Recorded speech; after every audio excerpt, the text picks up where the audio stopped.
ओम शांति। ओम शांति। ओम शांति। 18/2/25 प्रातः मुरली। ओम शांति। बाप दादा मधुबन। मीठे बच्चे, तुम्हारी फर्ज अदाई है घर घर में बाप का पैगाम देना। कोई भी हालत में युक्ति रचकर बाप का परिचय हरेक को अवश्य दो। प्रश्न है, तुम बच्चों को किस एक बात का शौक रहना चाहिए? उत्तर है, जो नई नई पॉइंट्स निकलती है उनको अपने पास नोट करने का शौक रहना चाहिए, क्योंकि इतनी सब पॉइंट्स याद रहना मुश्किल है। नोट्स लेकर फिर कोई को समझाना है, ऐसे भी नहीं कि लिख कर फिर कॉपी पड़ी रही। जो बच्चे अच्छी रीति समझते हैं उन्हें नोट्स लेने का बहुत शौक रहता है। गीत है लाख जमाने वाले। ओम शांति। मीठे मीठे रूहानी बच्चों ने गीत सुना। रूहानी बच्चे यह अक्षर एक बाप ही कह सकते हैं। रूहानी बाप बगैर कभी कोई किसी को रूहानी बच्चे कह नहीं सकते। बच्चे जानते हैं सब रूहों का एक ही बाप है। हम सब भाई भाई हैं, गाते भी हैं ब्रदरहुड। फिर भी माया की प्रवेशता ऐसी है जो परमात्मा को सर्वव्यापी कह देते हैं, तो फादरहुड हो पड़ता है। रावण राज्य पुरानी दुनिया में ही होता है, नई दुनिया में राम राज्य अथवा ईश्वरीय राज्य कहा जाता है। यह समझने की बातें हैं, दो राज्य जरूर है, ईश्वरीय राज्य और आसुरी राज्य, नई दुनिया और पुरानी दुनिया। नई दुनिया जरूर बाप ही रचते हैं। इस दुनिया में मनुष्य नई दुनिया और पुरानी दुनिया को भी नहीं समझते हैं, गोया कुछ नहीं जानते हैं। तुम भी कुछ नहीं जानते थे, बेसमझ थे। नई सुख की दुनिया कौन स्थापन करता है? फिर पुरानी दुनिया में दुख क्यों होता है? स्वर्ग से नरक कैसे बनता है, यह किसी को भी पता नहीं है। इन बातों को तो मनुष्य ही जानेंगे ना। देवताओं के चित्र भी हैं तो जरूर आदि सनातन देवी देवताओं का राज्य था।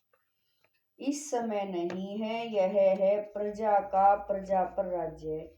बाप भारत में ही आते हैं, मनुष्यों को यह पता नहीं है कि शिव बाबा भारत में आकर क्या करते हैं, अपने धर्म को ही भूल गए हैं। तुमको अब परिचय देना है त्रिमूर्ति और शिव बाप का। ब्रह्मा देवता, विष्णु देवता, शंकर देवता कहा जाता है, फिर कहते हैं शिव परमात्माए नमः। तो तुम बच्चों को त्रिमूर्ति शिव का ही परिचय देना है। ऐसी ऐसी सर्विस करनी है, कोई भी हालत में बाप का परिचय सबको मिले तो बाप से वर्षा ले लेवें। तुम जानते हो हम अभी वर्षा ले रहे हैं और भी बहुतों को वर्षा लेना है। हमारे ऊपर फर्जदाई है घर घर में बाप का पैगाम देने की।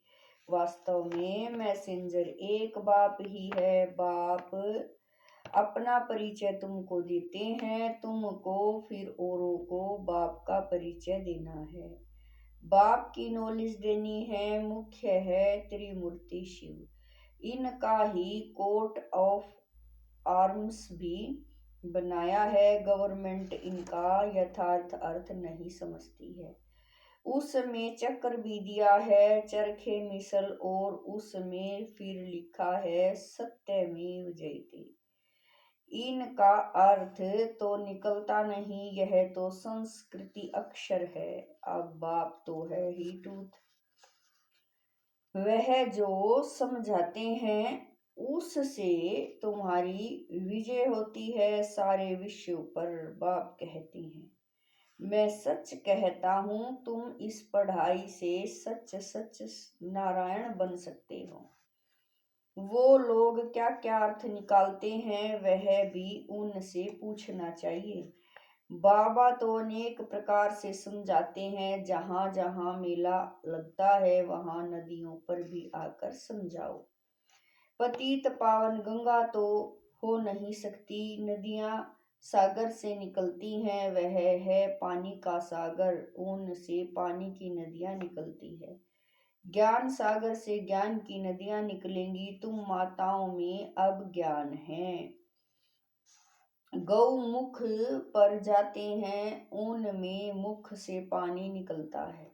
समझते हैं यह गंगा का जल है। इतने पढ़े लिखे मनुष्य समझते नहीं कि यहाँ गंगा जल कहाँ से निकलेगा। शास्त्रों में है कि बाण मारा और गंगा निकल आई। यह बाबा कह रहे हैं, अब यह तो है ज्ञान की बातें, ऐसे नहीं कि अर्जुन ने बाण मारा और गंगा निकल आई। कितना दूर दूर तीर्थों पर जाते हैं, कहते हैं शंकर की जटाओं से गंगा निकली, जिसमें स्नान करने से मनुष्य से परी बन जाते हैं, मनुष्य से देवता बन जाते हैं। यह भी परी मिसल है ना। अब तुम बच्चों को बाप का परिचय देना है, इसीलिए बाबा ने यह चित्र बनवाए हैं। त्रिमूर्ति शिव के चित्र में सारी नॉलेज है। सिर्फ उन्हों के त्रिमूर्ति के चित्र में नॉलेज देने वाले शिव का चित्र नहीं है, नॉलेज लेने वाले का चित्र है। अभी तुम त्रिमूर्ति शिव के चित्र पर समझाते हो, ऊपर है नॉलेज देने वाला। ब्रह्मा को उनसे नॉलेज मिलती है जो फिर फैलाते हैं। इसको कहा जाता है ईश्वर के घर। बाबा कह रहे हैं, इसको कहा जाता है ईश्वर के धर्म के स्थापना की मशीनरी। यह देवी देवता धर्म बहुत सुख देने वाला है। तुम बच्चों को अपने सत्य धर्म की पहचान मिली है। तुम जानते हो हमको भगवान पढ़ाते हैं, तुम कितना खुश होते हो।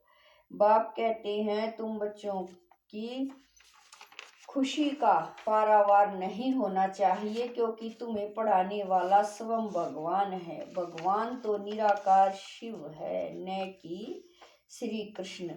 बाप बैठ समझाते हैं, सर्व का सदगति दाता एक है। सदगति सतयुग को कहा जाता है, दुर्गति कलयुग को कहा जाता है। नई दुनिया को नहीं, पुरानी को पुरानी ही कहेंगे। मनुष्य समझते हैं अभी दुनिया को पुराना होने में 40,000 वर्ष चाहिए। कितना मूंज पड़े हैं। सिवाय बाप के इन बातों को कोई समझा न सके। बाबा कह रहे हैं, सिवाय बाप के इन बातों को कोई समझा न सके। बाबा कहते हैं, मैं तुम बच्चों को राज्य भाग्य दे, बाकी सबको घर ले जाता हूँ। जो मेरी मत पर चलते हैं वह देवता बन जाते हैं। इन बातों को तुम बच्चे ही जानते हो, नया कोई क्या समझेगा। तुम मालियों का कर्तव्य है बगीचा लगाकर तैयार करना। बागवान तो डायरेक्शन देते हैं, ऐसे नहीं बाबा कोई नयों से मिलकर ज्ञान देगा। यह काम मालियों का है, समझो। बाबा कलकत्ते में जाए तो बच्चे समझेंगे हम अपने ऑफिसर को, फलाने मित्र को बाबा के पास ले जाएं। बाबा कहेंगे वह तो समझेंगे कुछ भी नहीं। जैसे बुद्धू को सामने ले आकर बिठाएंगे, इसीलिए बाबा कहते हैं नए को कभी बाबा के सामने लेकर न आओ। यह तो तुम मालियों का काम है, न कि बागवान का। माली का काम है बगीचे को लगाना। बाप तो डायरेक्शन देते हैं, ऐसे ऐसे करो। इसीलिए बाबा कभी नए से मिलता नहीं है। परंतु कहाँ मेहमान होकर घर में आते हैं तो कहते हैं दर्शन करें, आप हमको क्यों नहीं मिलने देते हो। शंकराचार्य आदि पास कितने जाते हैं। आजकल शंकराचार्य का बड़ा मर्तबा है। पढ़े लिखे हैं फिर भी जन्म तो विकार से ही लेते हैं ना। ट्रस्टी लोग गद्दी पर कोई को भी बिठा देते हैं, सब कीमत अपनी अपनी है। बाप खुद आकर बच्चों को अपना परिचय देते हैं कि मैं कलप कलप इस पुराने तन में आता हूँ। यह भी अपने जन्मों को नहीं जानते हैं। शास्त्रों में तो कल्प की आयु ही लाखों वर्ष लगा दी है। मनुष्य तो इतने जन्म ले नहीं सकते, फिर जानवरों आदि की भी योनियां मिलाकर 84 लाख बना दी है। मनुष्य तो जो सुनते हैं सब सत सत करते रहते हैं। शास्त्रों में तो सब है भक्ति मार्ग की बातें। कलकत्ते में देवियों की बहुत शोभावान सुंदर मूर्तियां बनाते हैं, सजाते हैं, फिर उनको डुबो देते हैं। यह भी गुड़ियों की पूजा करने वाले बेबीज ही ठहरे, बिल्कुल इनोसेंट। तुम जानते हो यह है नरक, स्वर्ग में तो अथाह सुख थे। अभी भी कोई मरता है तो कहते हैं फलाना स्वर्ग पधारा, तो जरूर कोई समय स्वर्ग था, अब नहीं है। नरक के बाद फिर जरूर स्वर्ग आएगा। इन बातों को भी तुम जानते हो। मनुष्य तो रिंचक भी नहीं जानते, तो नया कोई बाबा के सामने बैठ क्या करेगा। इसीलिए माली चाहिए जो पूरी परवरिश करे। यहाँ तो माली भी ढेर के ढेर चाहिए। मेडिकल कॉलेज में कोई नया जाकर बैठे तो समझेगा कुछ भी नहीं। यह नॉलेज भी है नई। बाप कहते हैं मैं आया हूँ सबको पावन बनाने, मुझे याद करो तो पावन बन जाएंगे। इस समय सब हैं तमो प्रधान आत्माएं, तब तो कह देते आत्मा सो परमात्मा, सब में परमात्मा है। तो बाप थोड़े बैठ ऐसों से माथा मारेंगे। यह तो तुम मालियों का काम है, कांटों को फूल बनाना। तुम जानते हो भक्ति है रात, ज्ञान है दिन, गाया भी जाता है ब्रह्मा का दिन ब्रह्मा की रात। प्रजापिता ब्रह्मा के तो जरूर बच्चे भी होंगे ना। कोई को इतना भी अकल नहीं जो पूछे कि इतने ब्रह्मा कुमार कुमारियां हैं, इनका ब्रह्मा कौन है। अरे प्रजापिता ब्रह्मा तो मशहूर है, उन द्वारा ही ब्राह्मण धर्म स्थापन होता है। कहते भी हैं ब्रह्मा देवताए नमः। बाप तुम बच्चों को ब्राह्मण बनाए फिर देवता बनाते हैं। जो नई नई पॉइंट्स निकलती है उनको अपने पास नोट करने का शौक बच्चों में रहना चाहिए। जो बच्चे अच्छी रीति समझते हैं उन्हें नोट्स लेने का बहुत शौक रहता है। नोट्स लेना अच्छा है, क्योंकि इतने सब पॉइंट्स याद रहना मुश्किल है। नोट्स लेकर फिर कोई भी समझाना है, ऐसे नहीं कि लिख कर फिर काफी पड़ी रहे। नई नई पॉइंट्स मिलती रहती है तो पुरानी पॉइंट्स की कापियां पड़ी रहती हैं। स्कूल में भी पढ़ते जाएंगे। पहले दर्जे वाली किताब पड़ी रहती है, जब तुम समझाते हो तो पिछाड़ी में यह समझाओ कि मन मना भव। बाप को और सृष्टि चक्र को याद करो। मुख्य बात है माँ में कम याद करो। इसको ही योग अग्नि कहा जाता है। भगवान है ज्ञान का सागर, मनुष्य है शास्त्रों का सागर। बाप कोई शास्त्र नहीं सुनाते हैं, वह भी शास्त्र सुनाए तो बाकी भगवान और मनुष्य में फर्क क्या रहा। बाप कहते हैं इन भक्ति मार्ग के शास्त्रों का सार मैं तुमको समझाता हूँ। वह मुरली बजाने वाले सर्प को पकड़ते हैं तो उसके दांत निकाल देते हैं। बाप भी विष पिलाना तुमसे छुड़ा देते हैं, इसी विष से ही मनुष्य पतित बने हैं। बाप कहते हैं इनको छोड़ो, फिर भी छोड़ते नहीं हैं। बाप गोरा बनाते हैं फिर भी गिरकर काला मुंह कर देते हैं। बाप आए हैं तुम बच्चों को ज्ञान चिता पर बिठाने। ज्ञान चिता पर बैठने से तुम विश्व के मालिक जगत जीत बन जाते हो। अच्छा मीठे मीठे शकील दे बच्चों प्रति माता पिता बाप दादा का याद प्यार और गुड मॉर्निंग। रूहानी बाप की रूहानी बच्चों को नमस्ते। हम रूहानी बच्चों की रूहानी माता पिता बाप दादा को दिलवा जान शिकवा प्रेम से याद प्यार गुड मॉर्निंग नमस्ते। ओम शांति। मेरे बाबा मीठे बाबा प्यारे बाबा लाख लाख शुक्रिया मेरे बाबा। धारणा के लिए मुख्य सार है नंबर 1, सदा खुशी रहेगी। हम सत्य धर्म की स्थापना के निमित्त हैं। स्वयं भगवान हमें पढ़ाते हैं। हमारा देवी देवता धर्म बहुत सुख देने वाला है। नंबर 2, माली बन कांटों को फूल बनाने की सेवा करनी है। पूरी परवरिश कर फिर बाप के सामने लाना है। मेहनत करनी है। वरदान है पुरानी देह और दुनिया को भूलने वाले बाप दादा के दिल तख्त नशीन भवन। वरदान है पूरी देह और पुरानी दुनिया को भूलने वाले बाप दादा के दिल तख्त नशीन भवै। संगम युगी श्रेष्ठ आत्माओं का स्थान है ही बाप दादा का दिल तख्त। ऐसा तख्त सारे कल्प में नहीं मिल सकता।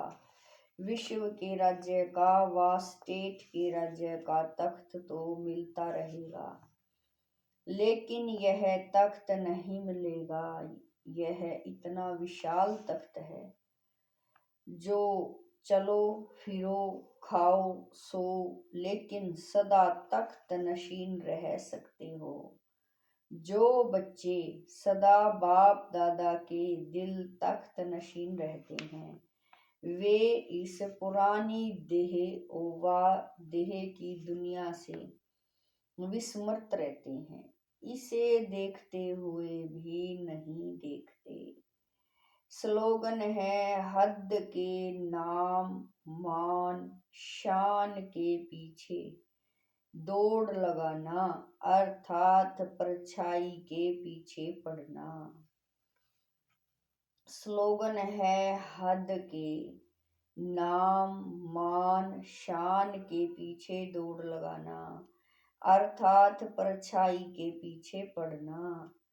अव्यक्त इशारे एकांत प्रिय बनो, एकता और एकाग्रता को अपनाओ। जैसे कोई भी नई इन्वेंशन अंडरग्राउंड जाने से कर सकते हैं, वैसे आप भी जितना अंडरग्राउंड अर्थात अंतर्मुखी रहेंगे उतना नई नई इन्वेंशन व योजनाएं निकाल सकेंगे। अंडरग्राउंड रहने से एक तो वायुमंडल से बचाव हो जाएगा, दूसरा एकांत प्राप्त होने के कारण मनन शक्ति भी बढ़ेगी, तीसरा कोई भी माया के विघ्नों से सेफ्टी का साधन बन जाता है। ओम शांति।